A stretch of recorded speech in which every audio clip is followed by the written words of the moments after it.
Touch সেটাই perfect. Left ফ্ল্যাঙ্কে ফয়সাল আহমেদ ফাহিম, ফয়সাল আহমেদ ফাহিমের সাপ্লাই রাকিব হেডারের জন্য জাম্প করেছিলেন, হয়নি। জামাল ভুঁইয়া, সেখান থেকে হামজা, হামজার অ্যাক্রোব্যাটিক অ্যাটেম্প এবং সেখান থেকেই গোল। হামজা চৌধুরী, যার স্বপ্ন ছিল বাংলাদেশকে ম্যাচে ফেরানোর, এবং সেই স্বপ্নেই সত্যি হলো হামজার গোল। পঞ্চম ম্যাচে তৃতীয় গোল হামজার।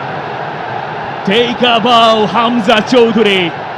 বিশ্বাস্য বাংজা আছে আর চৌধুরী only।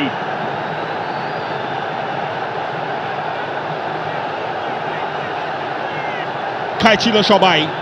ফয়সাল আহমেদ ফাহিমের সেই সাপ্লাই, জামাল, তার ভিশনটা ছিল পারফেক্ট। হামজা, ও অবিশ্বাস্য, বডির ব্যালেন্সটা রাখা, বলটাকে প্লেস করা, এটা কেবল হামজার দ্বারাই হয়তো সম্ভব। অ্যাক্রোব্যাটিক। আপনি এই দৃশ্য দেখবেন, বারবার দেখবেন, প্রতিবার দেখবেন।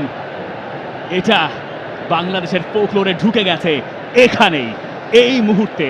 এবং এই মুহূর্তটা যারা মাঠে বসে দেখেছেন তারা মনে রাখবেন চিরকাল। হামজা